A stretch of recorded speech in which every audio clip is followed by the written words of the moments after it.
కేసీఆర్ గారిని తిరిగి తొందరలోనే ముఖ్యమంత్రి చేసుకుందామనే మాట కూడా మీకు విజ్ఞప్తి. నిన్న మొన్న మాట్లాడుతున్నారు వాళ్ళు 3 నెలల 6 నెలల కేసీఆర్ మళ్ళీ ముఖ్యమంత్రి అవుతాడు ఈ ప్రభుత్వాన్ని పడగొడతామని.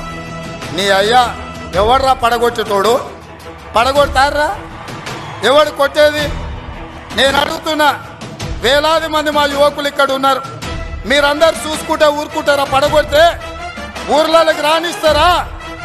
ఊర్లలో ఎవడన్నా ఈ ప్రభుత్వాన్ని పడగొట్టాలన్న ఆలోచన చేస్తే మీ ఊర్లో 50 సెంటుకు కోదండం వేసి కొట్టండి, లాగుల తొండలు ఇడవండి. ఇది ప్రజలు ఎన్నుకున్న ప్రభుత్వం, ప్రజలు ఆశీర్వదించిన ప్రభుత్వం, ప్రజల కోసం పనిచేస్తున్న ప్రభుత్వం. ఇది ప్రజా ప్రభుత్వం. ఆడ అనుకుంటుండు 1,00,000 కోట్లు పెట్టి కట్టిన కాళేశ్వరం కూలినట్టు ఈ ప్రభుత్వం కూలుతుందని.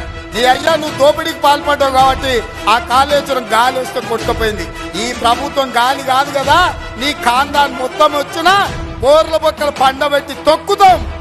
ఎవడని ప్రభుత్వం పడుతుందనో 6 నెలలకో 3 నెలలకో కేసీఆర్ ముఖ్యమంత్రి అవుతాడని చెప్పిండంటే 3 పండ్లు రాలితే నేను చెప్పదలుచుకున్నా.